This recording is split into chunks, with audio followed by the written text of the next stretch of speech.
বেগম জিয়া, আমি কাছ থেকে অনেকবার তাকে দেখেছি, হাসপাতালে আমি গিয়েছিলাম তাকে দেখার জন্য।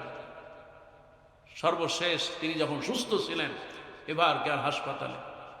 আমার ভাইরা, বাংলাদেশে এমন প্রধানমন্ত্রী আর হয় না। বিনয়, সততা, নৈতিকতা, বিশেষ করে আলেমদের সাথে মহব্বত। কোরআনের পাখি আল্লামা সাঈদীকে তিনি খুব বেশি ভালোবাসতেন, ঠিক কি না?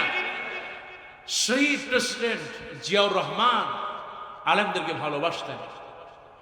ঠিক তেমনি করে তার স্ত্রী বেগম খালেদা জিয়া আলেমদেরকে মহব্বত করতেন, পরামর্শের জন্য আলেমদেরকে নিয়ে বসতেন।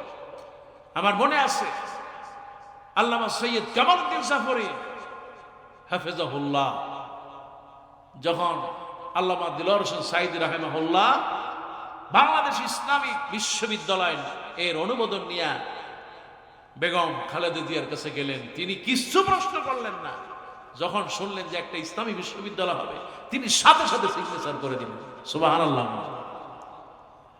এই খালেদা জিয়াই তো বলেছিলেন, আপনারা আজকে অনেকে পরগাছার মতো আইসা অনেকে উড়ে এসে জুড়ে বসেছেন, কিন্তু ওই দিন ছিলেন কোথায়?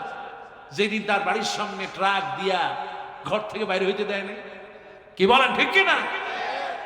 আজকে কত সান্দু দুলাভাই শালা আবা জাবা বাইর হয়ে গেছে, কত নয়ন খান আইসা এরে মারে ওরে থাপড়ায়, কথা ঠিক কিনা?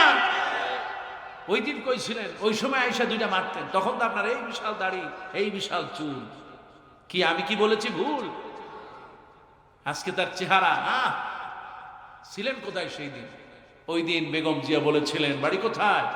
গোপালী, গোপালগঞ্জ মুছে ফেলবো, কথা ঠিক কিনা? তিনি ওই দিন বলেছিলেন যে সময় তোমাদের আসবে, আজকে তো আমাদেরকে কাঁদিয়েছ, আর সময় আসবে কাঁদতে কাঁদতে তোমাদের চোখ অন্ধ হয়ে যাবে, কথা ঠিক কিনা? আজকে সাবেক স্বরাষ্ট্রমন্ত্রী ওর দিকে তাকাইলে মনে হয় কুত্তায় পায়খানা করছে, কথা ঠিক না? আপনারা বলবেন যে হুজুর শেষ সময় আইসা এইভাবে বলতেছেন। আমার ভাইরা, অনেক কষ্ট বাংলাদেশ সহ্য করেছে, 16টা বছর, 1-2 বছর নয়, 16টা বছর কষ্ট করেছে। আমরা সাহায্য চাই, আল্লাহ পাক যারা ধৈর্য ধারণ করলেন আল্লাহ যেন বরকত দিয়ে দেয়, বলি আমিন।